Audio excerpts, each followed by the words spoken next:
Hey everyone, Darren here, aka Irish Latino Reacts, Irish on the bottom, Latin American on top, and today I'm ranking all 14 episodes of Firefly.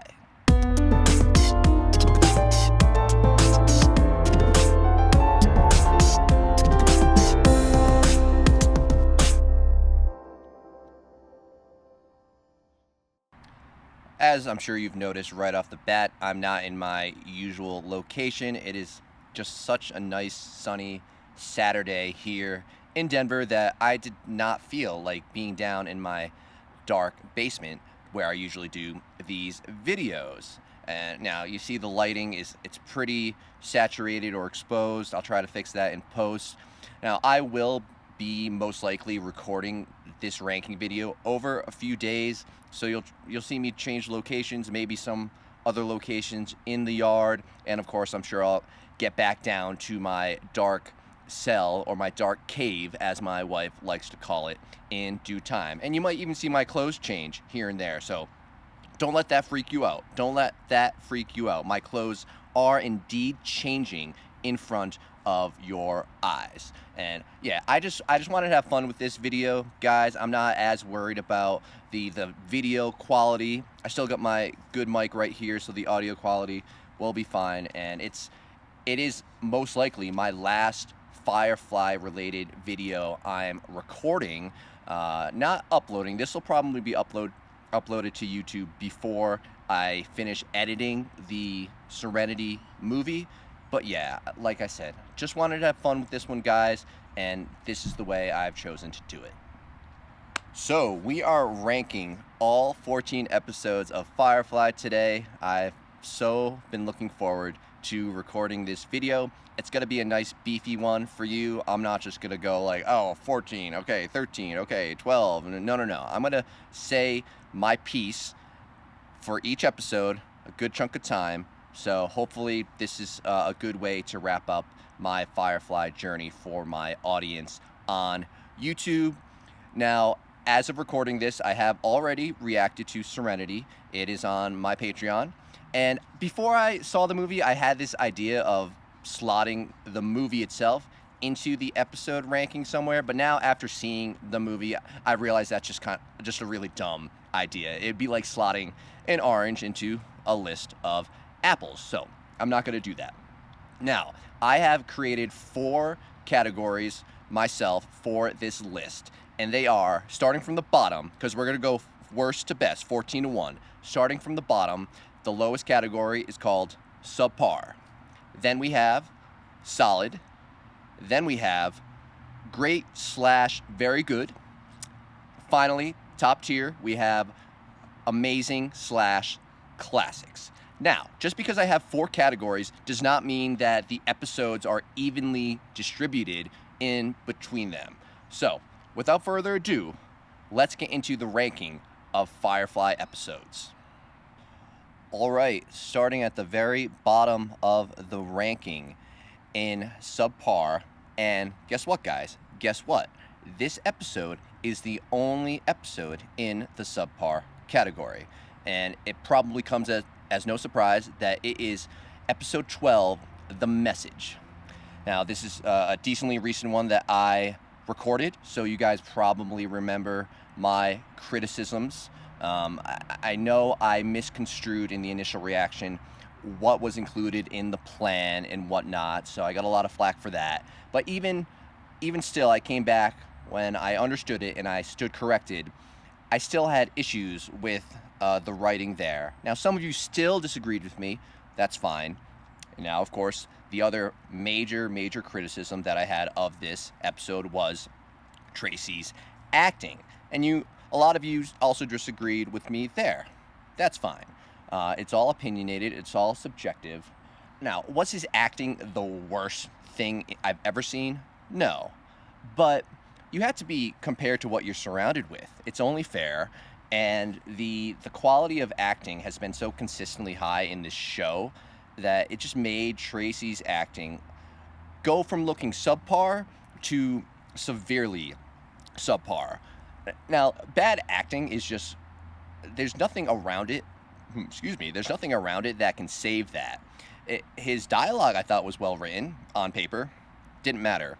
The people in the scenes with him were their usual high quality acting self. Didn't matter. I just thought his acting job really dragged the episode down. Now, like I just said, this is number 14 of 14, and it's the only one in the subpar category. And the category is named subpar. I didn't name my lowest category horrible or horrendous. There's no horrible or horrendous episodes of Firefly, which is great. This episode had its good qualities as well. I loved the Simon and Kaylee scene at the beginning, the mustache story scene with Nora and Mal and Zoe was awesome. The single episode nemesis of this episode, the guy who was tracking Tracy, his acting was really good, really popped off the page. So yeah, like I said, this is the only episode that's in subpar. And so what does that say for the rest of the series and the rest of the ranking? And finally, of course, I do look at that final scene a little differently, knowing that they recorded it right after they found out that the show had been canceled. And even more recently, I found out that that scene was indeed the last thing shot. So it was recorded even after episode 13 and 14. Episode 13 and 14 apparently were already done. So yeah, I definitely look at that scene through a different lens. And in the initial reaction, I was, of course, lamenting Tracy's acting and how I didn't really care about the character through his death. I do wish I focused a little more on the grief of the parents, because I think that's always very, very powerful. And regardless of what you think of their offspring, very powerful scene as I look back at it in hindsight. All right, so we have already passed into, Frankie, be quiet. We have already passed into the next category of solid. And slotting in at number 13, we have episode 3, Bushwhacked. Now, this episode is probably the one that I remember the least about. Of course, I remember the plot and the overall plot and the conflict and the climax, but I realized I couldn't specifically remember any scene before they found the dead bodies on the other ship. I do recall thinking like, oh man, this show is getting dark quickly, which I loved. Now, the conflict this time around is the Reavers. And though they were part of the conflict in episode 1, in episode 3 here, they really got pushed into our face, right up in front. And in hindsight, I feel like that might have been a little bit of a mistake. I even said after episode 1 that, the Reavers being a show on Fox, and thus not being able to show specifically any of the depraved, horrendous things that these people are accused of performing, it'd probably be a better idea to keep this threat at a looming distance. You're always running from it, it's always a threat, but you never quite see its face, which I sometimes think can be scarier. Things can be scarier that way. Now, we did get it up in our face this episode, and I thought the Reaver himself looked a bit cheesy, and the writing concept of this person having experienced firsthand the horrendous act of these Reavers, and they're so bad that the only thing that psychologically this guy can turn into is one of them. I'm not in love with that writing. I don't think it really has any basis in psychology. So, there's that. But the interview scene, the interview montage scene was amazing and funny, excellent writing. And it was that scene that really solidified for me in episode 3 that this series was gonna have consistently good writing overall. Now, I had to remind myself that the interview montage was in this episode. So that goes to show what I think of this episode and why it ranks 13 out of 14 at the very bottom of the solid category. So now that we have 2 episodes under our belt, I just want to say again, I apologize if the different visual aspect of this video is throwing anyone off. Once again, this is just what I wanted to do today.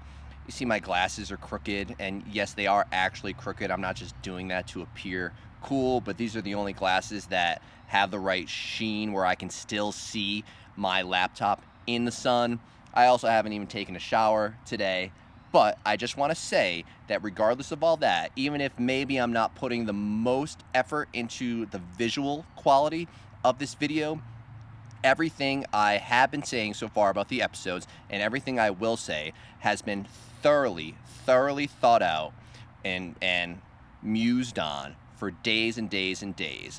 This ranking has changed orders several times before I hit on this final list. So I don't want anyone to think that the quality of my words is any lower than they usually are. Frankie's chasing a butterfly. So still in the solid category, we have slotting in at number 12, episode 5, Safe. Now, I really liked this episode, and I was surprised when I did my ranking to see it so far down the list, and that just goes to show how many high-quality episodes this series has to offer. This episode is the first time we see River happy and dancing. Some are getting to show off her dancing skills. We get the first classic Simon and Kaylee pairing where Simon puts his fist in his mouth in a scene. And the editing when Book gets shot and simultaneously Simon gets captured. Great heart-pounding stuff. Now, this episode created the largest disagreement I had with my YouTube commenters, my YouTube viewers, that being, did Mal always have the intention of going back and saving Simon and River? Now, I'm not going to drum all that up again. I just bring it up because it is a fond memory of my Firefly journey that really sticks out in my mind, and I'm reminded of whenever I think of this episode. And now the backwater setting of a town that still believes in witchcraft, it definitely made the solar system seem that much larger and more diverse. And after now finishing episode 14, looking back on this episode and seeing that it's the first time we experience River's psychic abilities really outright is just really cool. I don't really have too many major criticisms about this episode, which is crazy because it's 12 of 14. And I guess why it's so low is the Mal and the crew saving Simon and River at the last second was decently predictable, and it's going to be this aspect of this episode that I will bring up when we talk about the next episode. Alright, I have changed locations because it was getting way too hot where I was sitting in the yard and I was worried about my equipment. So I have changed locations to my porch for ranking number 11, and that's going to be episode 2, The Train Job. Now, I felt that The Train Job and Safe, the episode we just talked about, could have switched spots in my mind really easily. They were really close. I'd argue that most of the plot of The Train Job was uninspiring and uncreative to a certain extent. It was just a train heist story, cliche, so to speak. So, minute to minute, I'd say that Safe was a more entertaining episode. But where Safe's finale was somewhat predictable, as I just mentioned, the Train Job's finale, I didn't really see coming.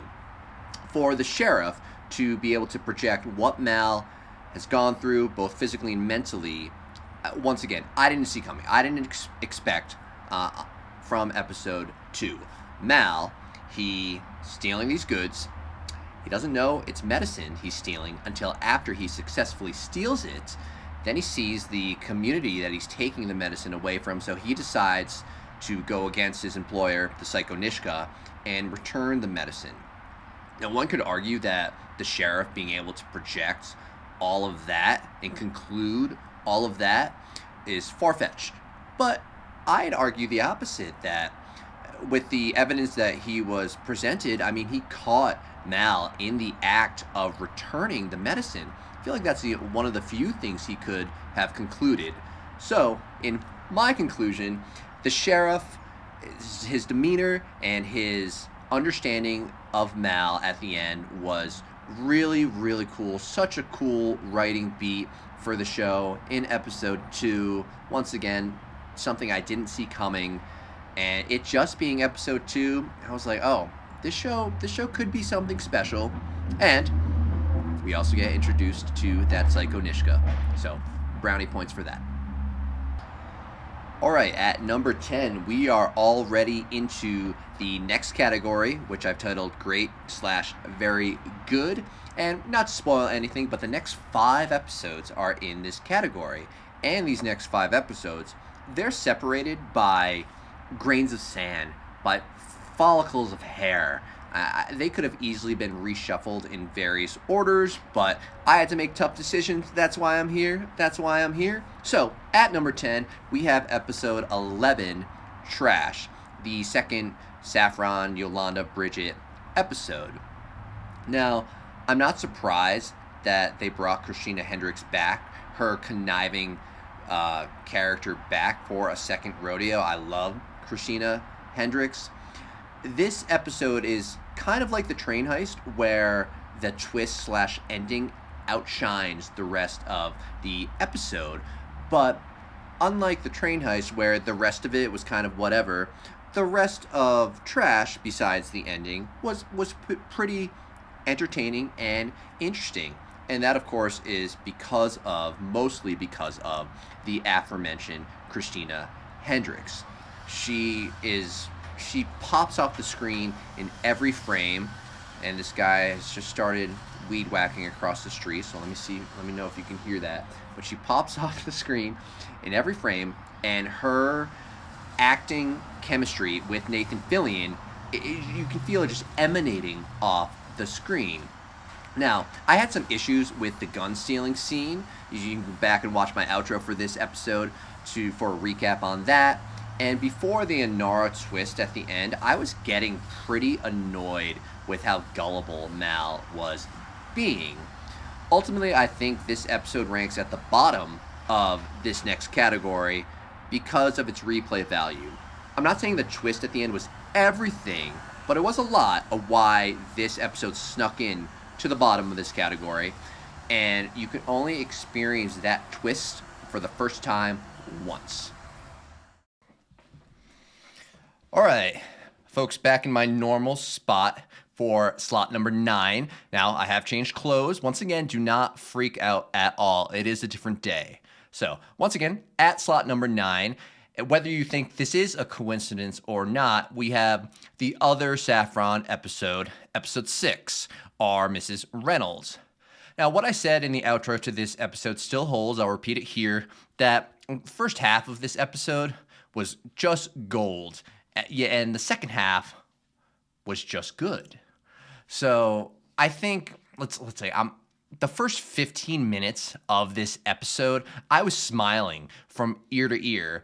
It was so joyous, the crew celebrating around the fire with the locals, and that I just wanted to stay there forever. Mal was also smiling from ear to ear, and like up to the first scene with Saffron, telling him on the ship that she is his new wife was also semi-hilarious until she started crying. And I think this episode also shows us one of the best sides of Mal, where he won't take advantage of a person that he's been put into a position where he so easily could without too many ramifications. And I said it at the time, and I'll say it here again. The shock of Saffron's true intentions was just that, shocking. But that's where the episode goes from gold to just good. I thought that the ring conflict was kind of whatever. Jane just needed to shoot a well-aimed bullet from Vera at the thing to diffuse said conflict. I just thought it was a little bit of lazy writing there, and that's why this episode slots where it does. At number 8, we have episode 4, Shindig. Now, there's a special place in my heart for this episode. We had just come off of 2 episodes we've already discussed in just the solid category. So this was a great time for the series to show me how much quality it could have. And at episode 4, it's kind of really where the show picked up steam and never really let off the gas, in my opinion. It's the first time we really get the Inara and Mal dynamic, which is prevalent throughout the rest of the series, and also really this area starts my love for Inara as a character. I said at the time that we spent like a full third of the episode in that ballroom, but I didn't think it was too much. I thought it was very well done. Kaylee had a lot of great moments in this episode, seeing her out of that mechanic getup and in that cool frizzy dress was really, really fun. Atherton, I thought was the perfect amount of douche.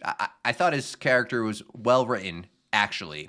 Now, the one criticism I did have at the time was the choreography of the sword fight, but you guys all pushed back because, Mal is a novice at sword fighting and Atherton was just toying with him, so criticism unfounded.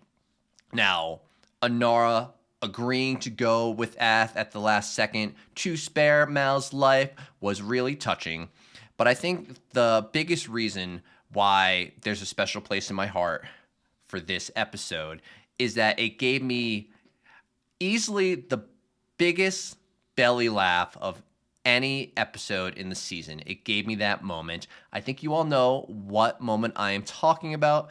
If you don't know, go back and watch my reaction for a refresher. In at number 7, we have episode 13, Heart of Gold. Now, at the time, I teased that this might be a little higher on the list than people might have been expecting. What do you think, based on what episodes we've already gone over and which ones we haven't? Too high, too low? Let me know in the comments. Now, I got several comments on the YouTube video saying that this episode was their least favorite. So we'll obviously have to agree to disagree there. Now, this episode is the one that has the most amount of downtime before the action occurs, but I thought that was a really nice change of pace. It worked really well for me this deep in the series. And let's not misconstrue downtime for meaning slow or boring, because it was neither. When the crew arrived at this guild, they were welcomed in, and it had a really big communal feeling. Everyone had something to do. It felt really nice and warm and cozy, kind of why I like the beginning of Our Mrs. Reynolds so much. But the threat was ever looming. You couldn't really forget about it. The actor who plays Rance Burgess, very talented. He's really great at playing a big old dick. I recently watched him in a Lost episode. His outlook on what a woman is to a man is obviously disgusting, but it was also bone-chilling in the way he delivered it. So really great performance by him. Nandi was also a very good single episode character. Her death was, an amazing sacrifice for not only her home, but for all of the girls in her home, Heart of Gold, which of course she considers her family. Amazing Grace at her funeral was definitely an amazing touch. I legitimately adore that song. The Inara crying scene hit me like a gut punch as well, and the way Nandi's death affected Mal was also touching, and then the Mal and Inara scene at the end with the music like chef's kiss. But the greatest moment was say goodbye to your dad, Jonah. How can anyone rank this episode as their least favorite? I don't get it. I don't get it. At slot number 6, rounding out the great/very good category, we have episode 7, Janestown. Now, when I was writing this script, I was this close to sneaking this episode into the bottom of the amazing/classics category, but so be it. It's easily the best of this category right here. Now, at the time, I remember saying that I was not interested in a Jane-centric episode, and boy, was I wrong.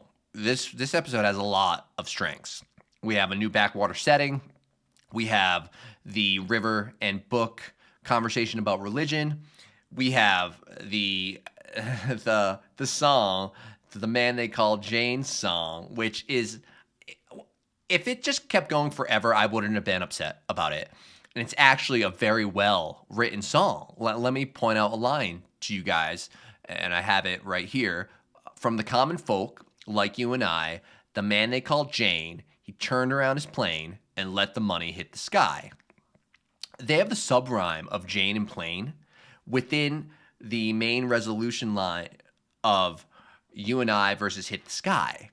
And they also use the title, they throw the title in again, the man they call Jane, the hook, in the middle of the line as well. It's like such a well-written line and such a well-written song throughout if you really listen to it. And then we have Simon's his reaction to the entire situation, which is the height of hilarity. We have Kaylee telling Mal to fuck right off when she and Simon are drunk. But speaking of hilarity, we have easily the runner-up of the best, largest laugh that the series has given me after what Shindig gave me when Simon, of course, asked for the menu. Now, I remember at the time comparing this episode to Our Mrs. Reynolds because that was episode 6, episode 7. It was easy to compare them. I specifically compared their climaxes, their apex of conflict. And though both were short, I thought that Janestown was superior to Our Mrs. Reynolds. It just, though they both are quick, like I just said, Janestown's apex of conflict, it felt very heavy with the weight and years of suffering and betrayal felt by Stitch. And then we have the sacrifice of Jane's biggest fan taking the bullet for him. And then we have the aftermath of Jane reckoning with his identity as a hero to these backwater people. So overall, or in conclusion, I felt that the conflict of Janestown was very human-based, and its resolution required sacrifice, where the conflict of Our Mrs. Reynolds was very circumstance-based, and its resolution just required a well-aimed bullet by Jane. Last thing I'll say about Janestown is that I think it uses its B story in the best way possible of any episode in the series, and that being Anara with Fess, and Anar giving Fess the confidence to stand up to his father, which adjacently has the benefit of allowing Serenity to leave the surface. I thought the relationship there, you didn't see it coming. Why are we watching Anar with this person Fess? How is it going to relate to the story? Does it relate to the story? And it did in the most perfect way possible. All right, new day, new clothing, don't freak out. And we are getting into the final category, which is amazing/classics. And starting us off at ranking number 5, we have episode 1, Serenity. This was easily the hardest episode to rank and to slot.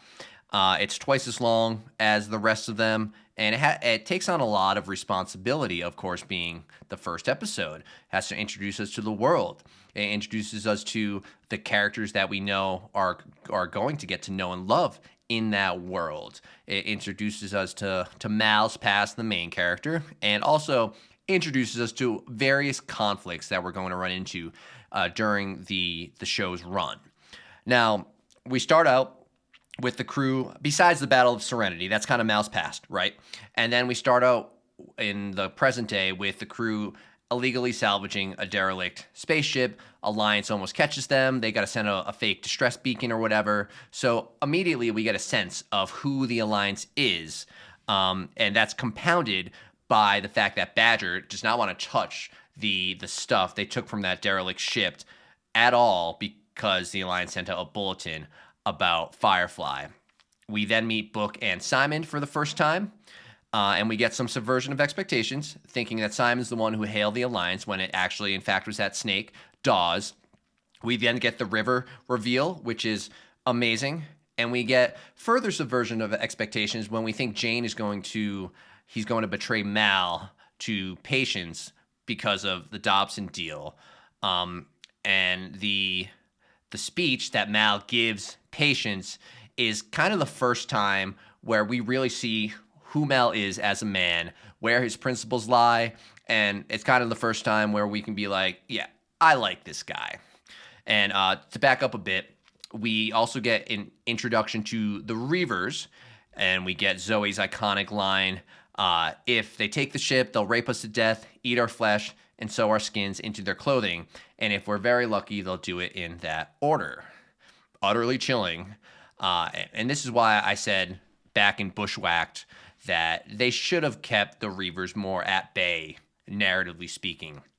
But of course, the best moment in the hour and 20-minute episode, the first moment that had me shouting at the screen, was the false death of Kay Winnett Lee Fry.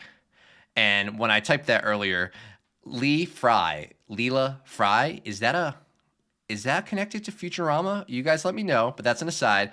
I still think about that moment a lot and how it made me feel. And I remember saying I was going to quit the show if her death held true. Luckily it didn't, but it's easily the most cruel and egregious subversion of expectations that the show has to offer. But I do want to take a moment to talk about Kaylee as a character, because I do think it's unfortunate that we never really get a Kaylee-centric episode, so I want to talk about her here. To be that attached to a character after only 40 minutes of screen time or whatever it was before she gets shot really threw me for a loop. It was subconscious until it suddenly wasn't. I mean, she has such an infectious demeanor, her sweetness, infectious. She has a tomboyish nature to her as well. She's very smart, obviously, being the ship's mechanic, and I'm a guy, she's attractive, so like that doesn't hurt. But of course, there's so much more than that. And the writers choosing to weave her false death narrative into the Simon and River one was definitely done. Very well done. A genius and bold thing to do, trying like falsely killing off a character in episode 1. I just loved it, especially knowing now the relationship that Simon and River are going to develop.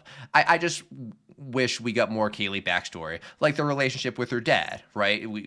She mentioned her dad in Out of Gas, but that's about it. But all right, sorry guys, besides this being the hardest episode to rank, it was also the hardest episode to write about.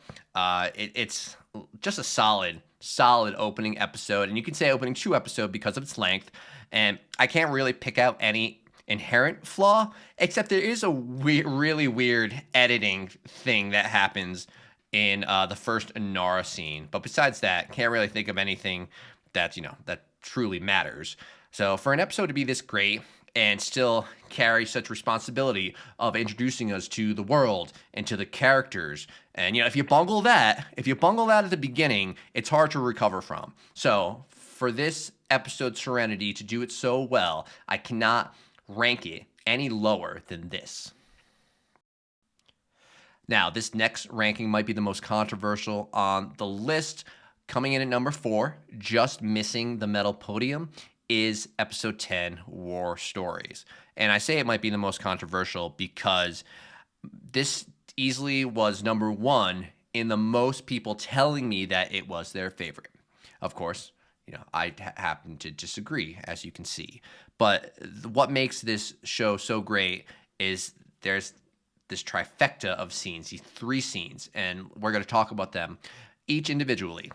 The first one, of course, being when Wash and Mal get thrown into the torture room by themselves before the torture. Now, this may very well be the most impressive and witty dialogue scene in the entire series. Wash has always had excellent dialogue, and I've always been impressed by it because I'd argue it's much more difficult to write for someone who is clearly the comic relief of the show, and yet he's still grounded enough and not so separated from the seriousness of situations to be seen as goofy or aloof. Much harder to write someone like that versus a character that is clearly on one side wholly comedy or one side wholly seriousness. Wash's character toes that line. So once again, I think it is immeasurably more difficult to write for a character like that. And this first scene, is the magnum opus of that writing. There are countless clever lines in the scene, but you never lose the seriousness of the situation. They're captured. The plan has gone downhill. Like, man, that is hard to do, which is why I think is one of the best scenes in the entire show. Now, two, of course, second scene is the torture scene. If you were to ask me to show you a single scene that showed or displayed Firefly's identity and what the tone of the show is, it would be this scene. The writing and the dialogue, of course, is brilliant, like the last scene, but it's just the situation and the circumstances that make this scene so memorable. Like, they're being tortured, but while they're being tortured, they're having a conversation about how shipboard romances complicate things. And in the bouts, between the bouts of electrocution, the conversation evolves to Mal saying he's going to sleep with Wash's wife. It's like the height of absurdity. On paper, it shouldn't work. And it's just the marriage, though, of light and darkness that the show does so well. This is the pinnacle of that idea, marriage of lightness and dark. And I thought that at the time, but what I didn't realize at the time is the reason what Mal chose to lock onto that subject of conversation was to keep Wash alive, to keep his attention, because I guess he thought if he slipped into unconsciousness, he would have died. Like, wow. Wow, wow, wow. And I'm really glad they didn't spell that out for us later in the episode. Like, good. Don't treat your audience like buffoons.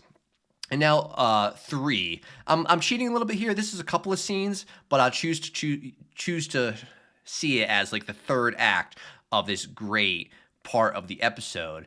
Three starts with Zoe entering the torture room and ends with Wash and Zoe getting back onto Serenity. So that, of course, includes Nishka, I should say, slicing Mal's ear off, which is one of the more shocking moments of the show. And then it includes the Zoe and Wash conversation where Wash has this newfound respect for his captain and this reinvigorated sense of loyalty.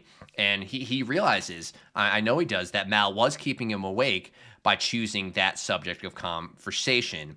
And though not able to stand alone, it really ties a bow nicely on everything that came before, like this entire capture and torture sequence.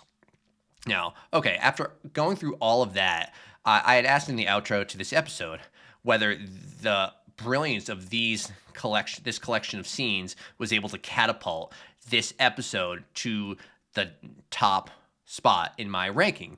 Obviously, it did not. The Zoe and Wash argument at the beginning, that was a good scene. The gunfight at the end of the episode was pretty good, though I feel like you could feel the plot armor on the characters. It was like dripping off them. The finale of the fight with the river doing the no look, I thought was cool at the time, but over time, as I look back on that, it's taken more of a cheesy tone for me, unfortunately. And then I think the B story of war stories here is the weakest of them all. And that might be a little unfair because not every episode even has a B story, but I just think it was a convenient way to get Mal's ear attached. So the makeup department didn't have to make it look like he only has half an ear from here on out. So when thinking about these three amazing scenes and how it doesn't completely carry the rest of the episode up to the number one slot, I think a little bit of the Tales of Ba Sing Se, that season 2 episode of Avatar: The Last Airbender. Now, this isn't quite apples to apples, but so many people consider that episode their favorite, and of course, it's because of the 5 minutes of the tale of Iroh. That 5 minutes is probably the best that the entire show has to offer. But does it carry the rest of the episode into the top spot? For me, it doesn't. And that's kind of how I feel when I think about war stories. Winning the bronze medal, we have episode 8, Out of Gas. Ironically, this might be the shortest review of any episode because what makes this episode so great doesn't take many words to describe. It's the flashbacks, of course, obviously. And it is the way they also interweave the flashbacks into not just one present, but two. We have the intermediate present with the explosion, and when Mal tells all of the crew that they're going to abandon ship. Then we have the later present with Mal alone on Serenity after everyone else has left. And this episode also definitely shows the audience where those two presents connect. I asked YouTube what their favorite flashback was, including the last one of Mal seeing Serenity for the first time. And there wasn't a great consensus, which just goes to show how high quality the writing of this episode is. There isn't a bad flashback. There's barely a bad scene. I'd say the only thing that's holding back this episode from being higher is the convenient notion that the one engine part that Serenity needs is on the one ship that happens to find them in this vast, like really unpopulated expanse of space, and also followed by like the rather tepid apex of conflict with Mal being able to get these 4 people who boarded his ship off of the ship by just like happen to pull a gun in a timely manner. Now, we talked about the logistics of this scene at the time where they could have killed Mal still because they had him outnumbered, but Mal probably would have took one of them out and no one wanted to die. So that's fine. I still argue that this scene doesn't hold as much weight as the climax, like say a Jamestown does. Mal doesn't have any history with these people, so it does seem like a little bit of a shallow conclusion for the conflict.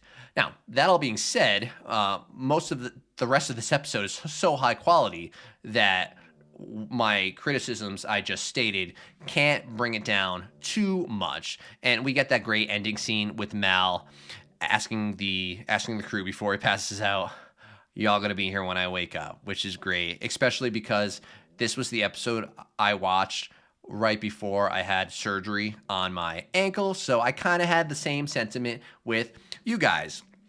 Now, I do feel for this episode being so high on the list, I spent a little more time talking about its criticisms than its strengths, but once again, that's because its strengths are self-evident. It's the flashbacks. It's the flashbacks. It's the flashbacks. It's the flashbacks. They're all amazing. All right, final day of recording this ranking video. At number 2, getting the silver medal, we have episode 14, Objects in Space.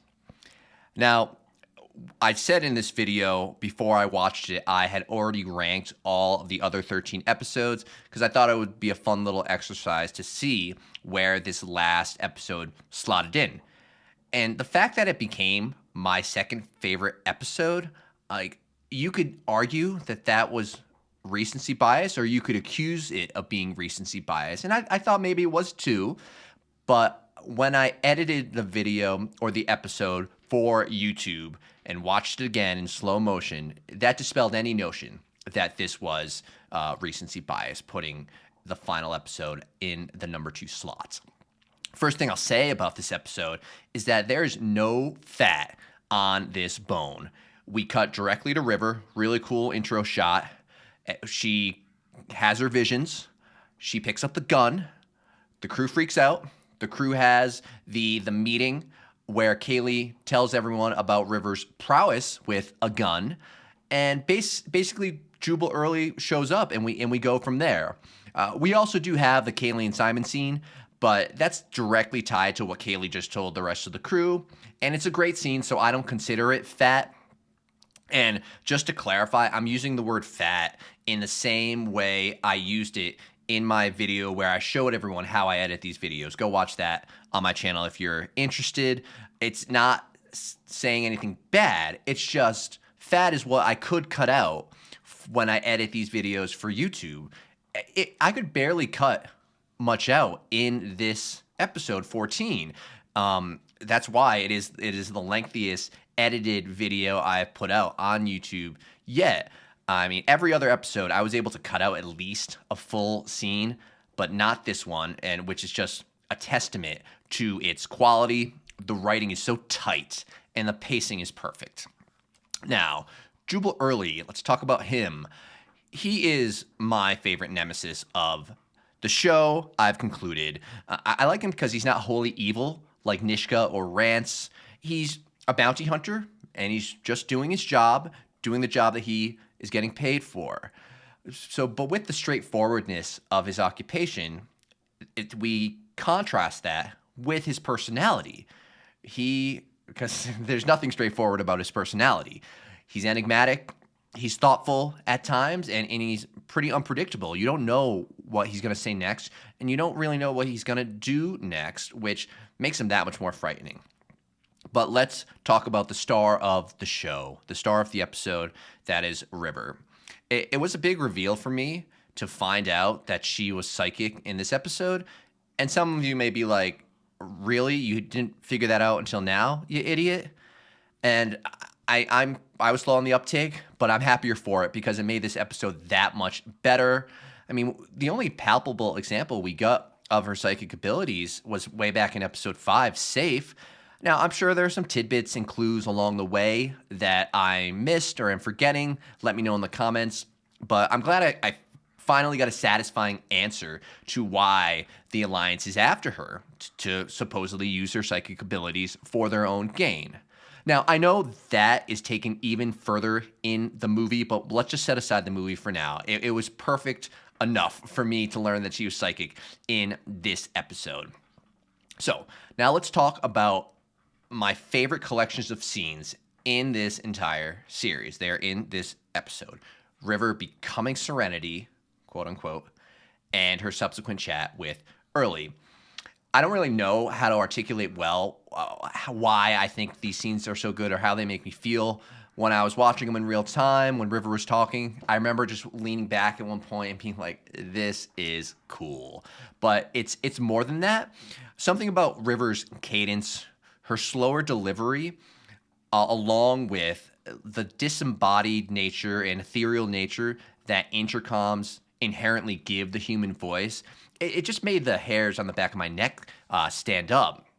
And what is so awesome and multi-layered about these scenes is that a few scenes ago, we recently learned, or quasi got confirmation, that River is psychic. So now we're like, oh, okay, this confirms it. She's psychic. She knows all of this stuff about Jubal Early, this bounty hunter that just infiltrated their ship. Of course, that's what's happening. But that's not what's happening. And it's the greatest subversion of expectations, I think, in the entire show.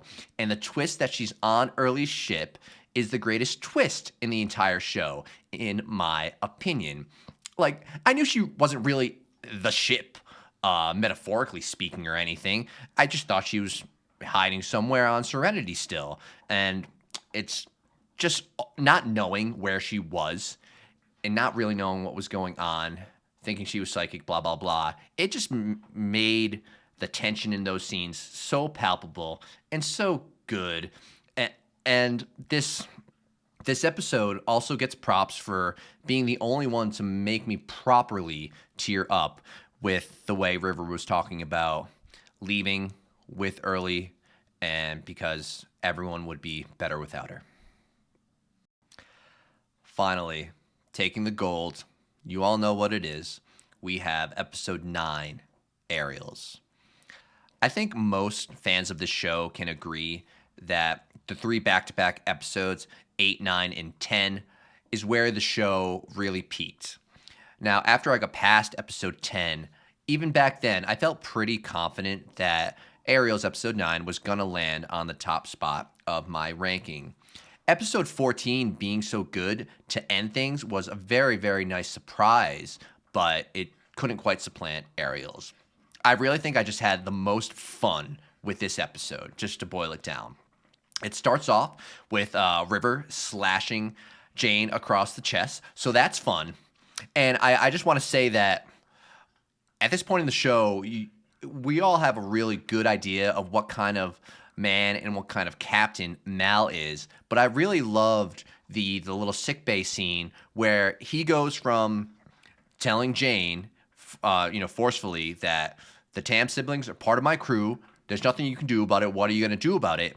To turning on a dime and chastising Simon for River's behavior, saying that if you're going to go back on your part of the bargain, we're going to have to revisit the bargain.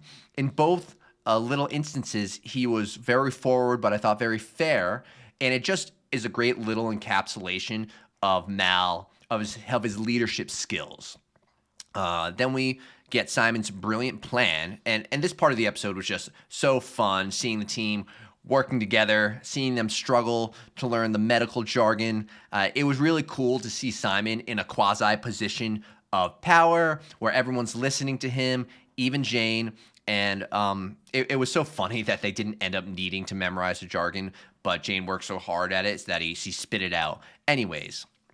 Now, it's right when they were entering the hospital that in real time during the reaction, I made a comment that I loved how this show, you never knew in which direction each episode was going to lead you. That's why the show is so great. But I'd argue that Ariel's takes the audience in the least expected direction. It lands them in the least expected situation in the least expected place, a central planet hospital. For as good as episode 14 was, it all took place on Serenity. For as good as episode 8 was, it mostly took place on Serenity.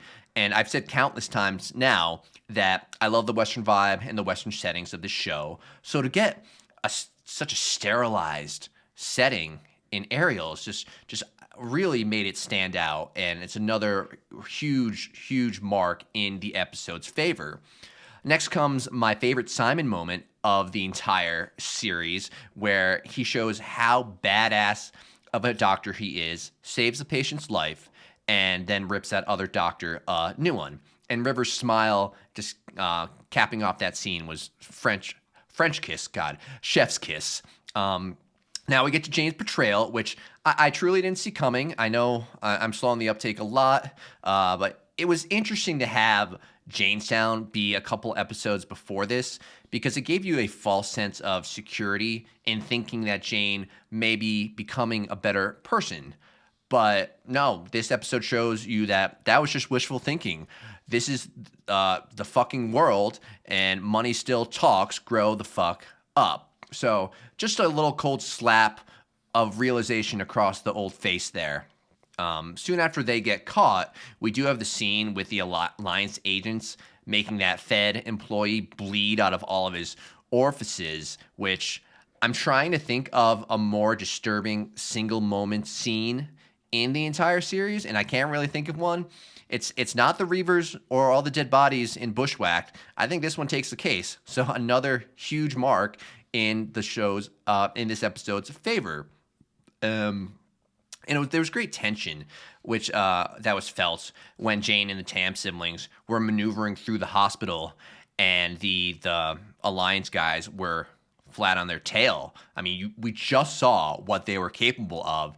And I thought it was a really great directorial decision to show a couple of shots of them just casually walking like not a care in the world, and only seeing the bottom half of their bodies with the swinging blue gloves, because it has such symbolism there. You know, it just ratcheted up their menacing nature a ton, as opposed to if the director decided to have them like urgently running through the hospital looking for River. It just wouldn't have had the same vibes whatsoever. And after all this, Simon doesn't realize that Jane turned them in. River does, but that's obviously a different story. So it was really tragically sweet to see how complimentary Simon was to Jane at the end there. Then we end with one of the greatest scenes in the entire series, and probably the scene that built up tension in the most effective way out of all of them. I truly didn't know if Mal was going to space Jane or not. I really thought for a little while there that he was. And I'll just praise the editing of this scene. The timing of this last scene, like they couldn't have gone another second more before finally releasing all that tension with Mal's decision. So yeah, Ariel's is my favorite episode. I know from the comments that maybe a small handful of people agree with me, but there are definitely other episodes that more commonly rank at the top of people's lists. But so be it. That is my ranking of Firefly episodes, folks. All right, at the beginning of the video, I did mention that this is probably going to be the last video I record for Firefly because, like I said, I did already watch the movie, and it's on my Patreon. You'll see that on YouTube after this, I'm sure. But I forgot about the bloopers, so I will probably react to that, and maybe that'll be my last thing I do for Firefly, unless I think of something else. But I had a lot of fun doing this ranking. As you saw, a lot of that was semi-scripted and whatnot, but this outro here is not whatsoever. I just want to see what comes out of me here. The journey was just brilliant and so fun. I just couldn't expect me to love this show as much as I do when I first started on that journey. And of course, you guys are a massive part of why the experience was so great and so memorable. Both my supporters on Patreon and my supporters on YouTube who give me all the views and the likes and the comments. I love you guys all so much. And yeah, I can't wait to see what's next. Thanks for sticking with me. Yeah, I like Firefly is going to be one. I see how this I see why this landed in the zeitgeist of sci-fi popular culture in the way that it did, and why it still kind of has its stake in the ground and that can never be moved. That's kind of unshakable because it shines so brightly. And I took that from an article. But I thought that's a really good way of putting it. It shines so hot and so brightly that it, using that analogy, it burnt out before its time. And of course, that's just an analogy. We all know that it got unceremoniously canceled early because of assholes at Fox. But I like thinking of it that way, just like a comet across the sky that's there and then it's gone. So I don't know if that's comforting for anyone, but yeah, I'm right there with you with being a brown coat and just wondering what could have been.